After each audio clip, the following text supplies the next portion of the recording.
Hi everyone. Hello, good afternoon, good evening, and good morning, depending on which part of the world you're watching or listening in from. My name is Chidi. I'm reaching you from Toronto, Canada. Today I'm gonna continue talking about the topic understanding mental health in Nigeria. I did a part one of that topic, and a lot of you are eager to hear me talk about part two. Now, specifically, I'm going to be talking about mental health issues and the role that is played by the church and spiritual organizations in Nigeria. Okay, now people who have mental challenges, like I told you, someone suffering from a mental health condition could just be looking hale and healthy like you and me. They don't show any signs of they don't look sick. Okay, they are okay, they dress fine, everything is going on well for them, everything is looking good, but these people have a mental issue and you don't know it. Either they're suffering from depression or they have something that is going on with them psychologically and you do not know about it, or they have some kind of mental disorder. Some of them, they have attacks, and when they go through these attacks, you don't know. Some of them go through seizures, some of them go through moments, they go through lapses, and during those times they act differently. Some of them suffer from schizophrenia, where they have double personality. So sometimes they act like one person, and at another time they act like a different person. So if you meet them at a time, they are quite normal, they are nice, they are kind. At another time they feel irritated, they feel very pissed off at everything. That is a mental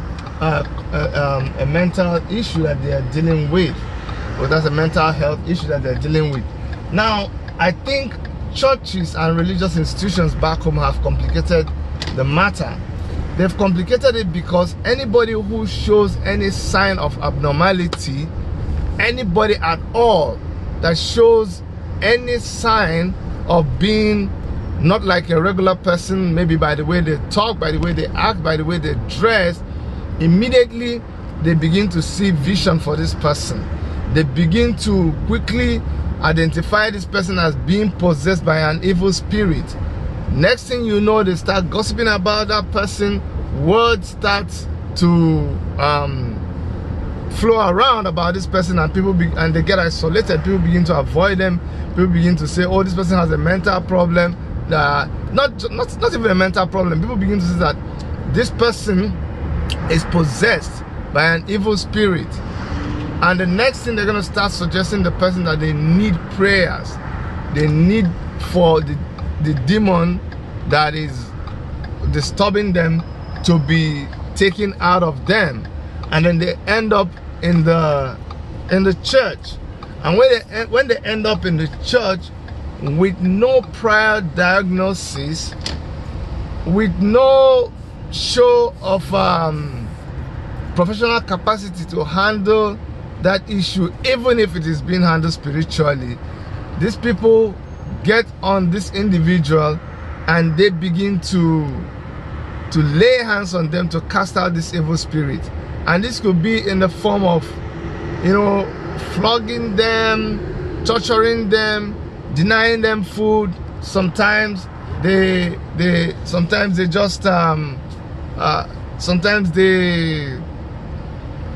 they put them through some very, very dehumanizing conditions, just because they have concluded that this person is suffering from some kind of from some kind of demonic possession.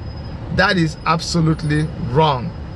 It is very wrong, because what happens is you find people. Okay, thank you. You find people who what they need is actually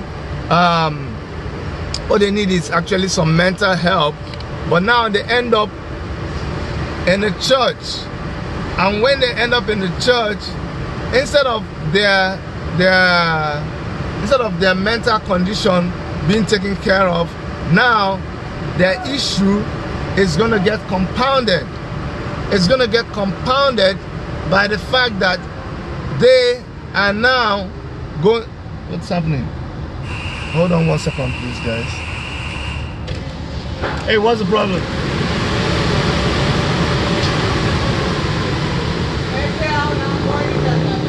Everything good? Oh, I think you have a problem with your... Yeah, it's with ours. It's not you, don't worry. Not me? Yeah. Okay, so just stay put, eh?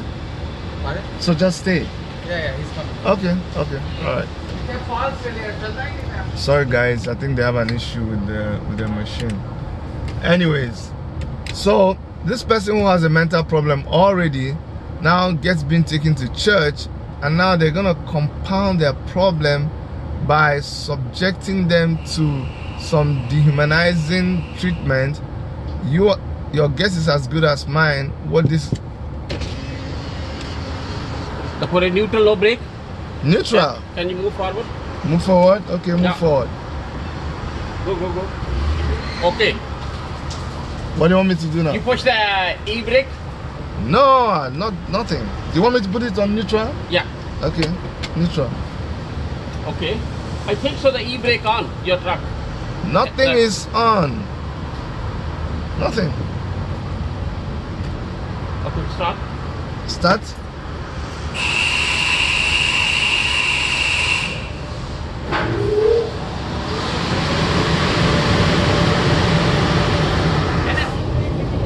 Sorry about that, guys. I think they had an issue. Anyways, so this person who had this mental issue is now subjected to dehumanizing condition, and they're going to come out of that church feeling worse than they went in. So the lesson to be learned from this is our churches have to be very careful. It does not mean that if we seek some medical help that God is not in it. God can heal people through all kinds of means. It's not just through prayers, okay? God can heal you through doctors, because the doctors are also, by God's mercy and God's divine provision, that they get to be endowed with that medical knowledge.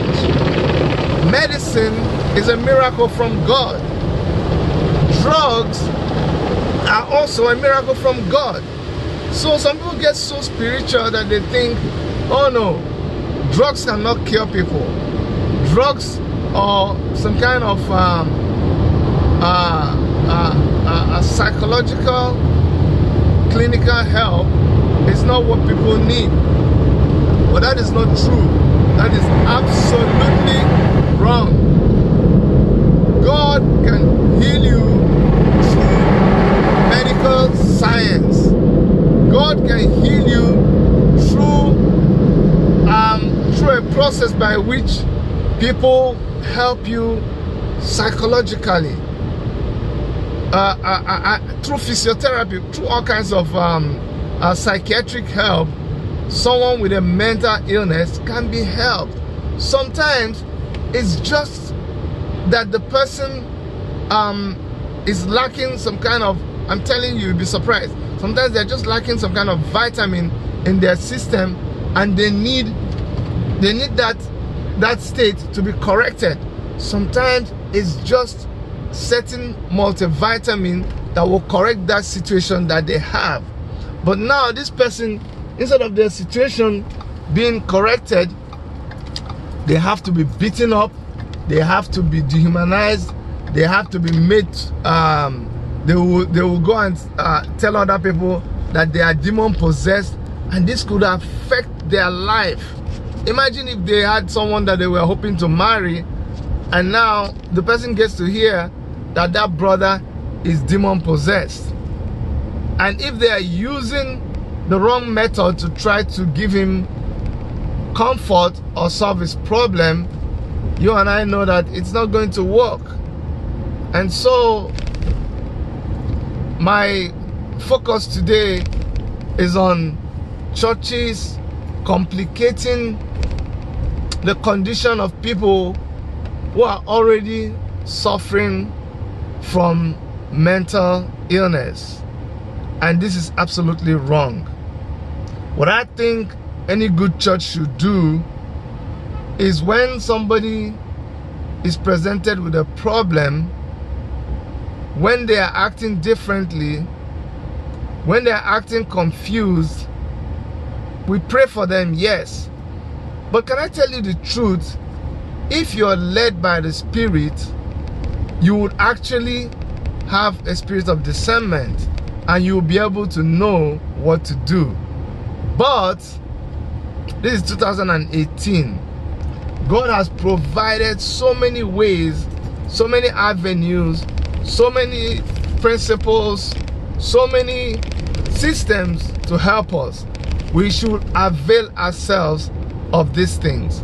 So rather than you trying to play a professional, or you cracking your head trying to discern the spirit that is operating in that person, why don't the church get a professional to run tests on this person, to diagnose them and come out with pronouncements about the condition that they're dealing with?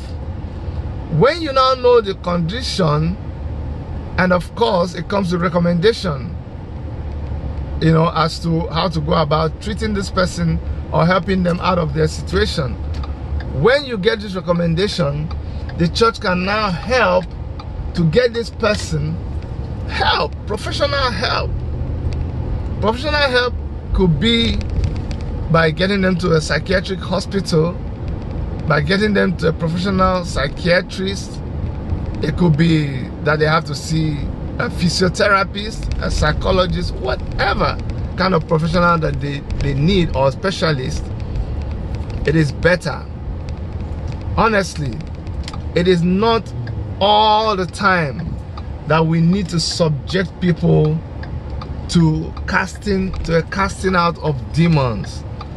Sometimes all they just need is a little medical help, not spiritual help. The spiritual help, we need it all the time. We need spiritual help to manage our life. But there are times when what we need is professional help. And when you get professional help, it does not mean that you are no longer born again. It does not mean that you are no longer spiritual. It just means that you're being smart. I've gotten to where I've gotten to where I was going to, which is my house. And I'd like to thank you for listening into this broadcast. My name is Chidi. Please subscribe to our channel if you've not done so. There is so much that is going on back home that is really touching my heart and has really prompted me to desire the office of the governor of my state in Nigeria, Enugu State. And so you're going to be hearing more from me, ways that we plan to bring all this comfort and all these